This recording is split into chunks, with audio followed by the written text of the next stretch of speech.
I look out at all of your faces and I can't believe you came to see me. Just like I can't believe that I'm standing here and I don't have the words to thank you all for giving me a part of your lives today. And I'll tell you just a little bit about how in the world I came to be standing here looking at all of you. I grew up on a farm in a very rural area of Ohio. And when I say rural, I mean rural. There was nobody to play with. And I had an older brother, but he didn't want to play with me. So I developed at a very young age imaginary friends. And for some reason I kept them in a shoebox under my bed. Now I believe they were there. And I loved them. And we had a chicken that was very social too, and she would play with me. And yeah, a little while later on, I got fascinated with garden toads, and I had a little red wagon, and I put the toads in and hauled them around the farm, and they were my friends too, but they didn't interact with me the way I needed, so the imaginary friends were really what held me up as a child. And then, when I got a little older and got into first grade and could start to print some things, I started to give them names. And then I started to cut out pictures from catalogs and glue those pictures on the shoeboxes so they could have furniture. And I do believe that was my genesis of loving art and going into interior design. I really do. And I loved stories and books, and I loved art. And I really wanted to be an artist. And we didn't have much. We were true farm folks. And my mama always said, you've got to do something where you're going to have benefits, where you can have a life. And she encouraged me to do that. Well, I was a very stubborn, willful child.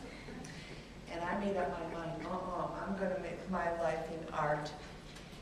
Well, I wrote my first short story at 11 and it won a prize. And I thought, I'll be a writer. And then at 14, I did a painting and it sold for quite an extraordinary amount for a child. And I thought, that is the answer. I am going to be a painter. And so I was. That's what I pursued in life. That was my career. That's what I studied. But I always loved to write. And I would write little short stories and have lots of fun with them. And my life segued into interior design. It's a very natural progression for an artist. And I loved it. And I had wonderful clients. And I ended up having a store in Cincinnati, Ohio. It was a design store, meaning we had interior designers, and that's what we did, but we also had a huge retail store, 10,000 square feet. And I had 13 employees, and we're all women here, and I think we all know what it's like to not be able to say the word no, that it's hard for women, I think more than men, to say no. So I was known as a designer that never said no. I had so many clients. It was unbelievable. And pretty soon, 48 and 50 hours a week segued into 65, then 72, then 75. And I wasn't married at the time. I had my fur babies, my cats, but I thought I could do this, and I kept doing it and doing it. And then I started to lose a lot of weight, and I was very tired. And I kept doing it because I didn't know how to say no. One Saturday, I didn't feel well. I thought I had the flu. And I went home and went to bed, and I woke up in the morning, and boy, I didn't feel good. I didn't even have good vision. And when I got up, I went down. And my cats are looking at me laying on the floor saying, we're hungry. And that's when I realized I couldn't use my legs. They were like jello.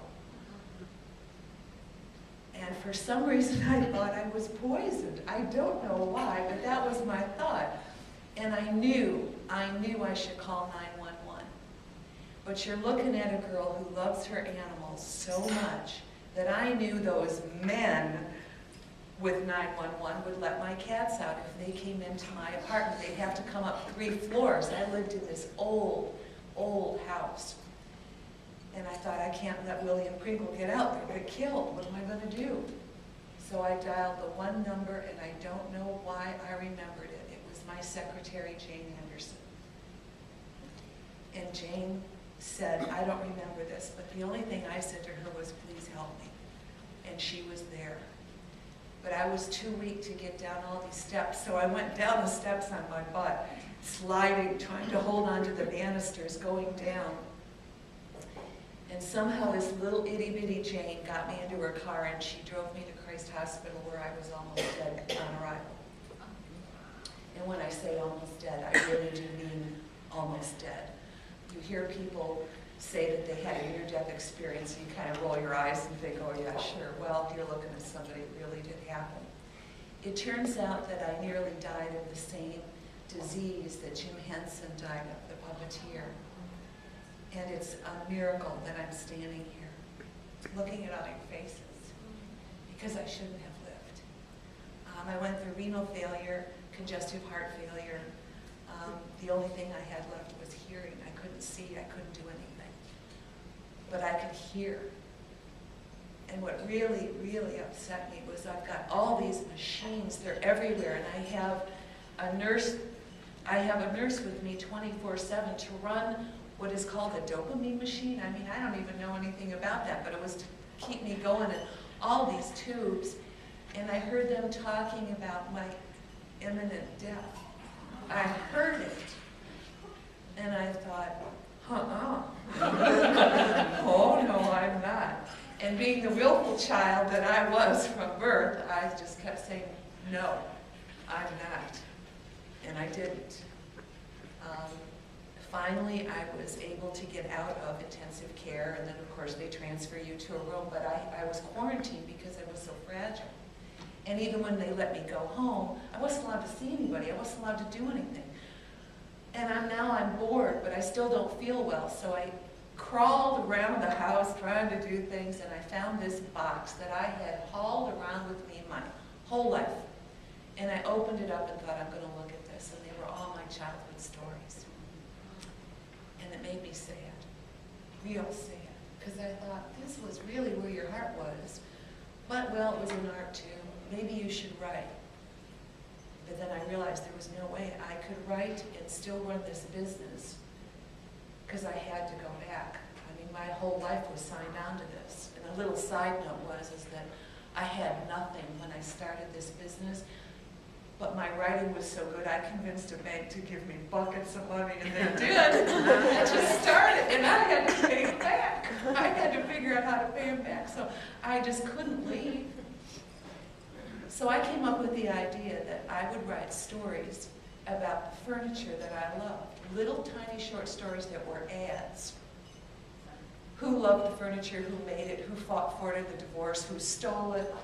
And these ads became hits, and people started calling my design studio wanting to know who wrote the ads. They thought it was some advertising agency, and of course I was real proud. I said, no, it's me, it's me. And that went on, and the ads got better and better, and more people came into the store, and it was a way that I could feed my need to write. It wasn't like writing a novel, which what I wanted to do, but at least I could write. But what happened with me with the writing is that my love for interior design began to diminish. And I know some of you have read my book where I talk about finding your fire. Well, my fire for design began to go down, and my fire for writing just became an inferno. And all I wanted to do was write. I didn't want to do interior design anymore. But I knew I couldn't leave. I just couldn't. Well, I finally saved up enough money, and I bought this wonderful old historical home, and I rehabbed it, and met a man at a bookstore. And we dated for a long time, and he wanted to marry me, and I was scared to death to give up my independence, but I finally said, yes, I'll marry you in a year or so. Because I was just scared.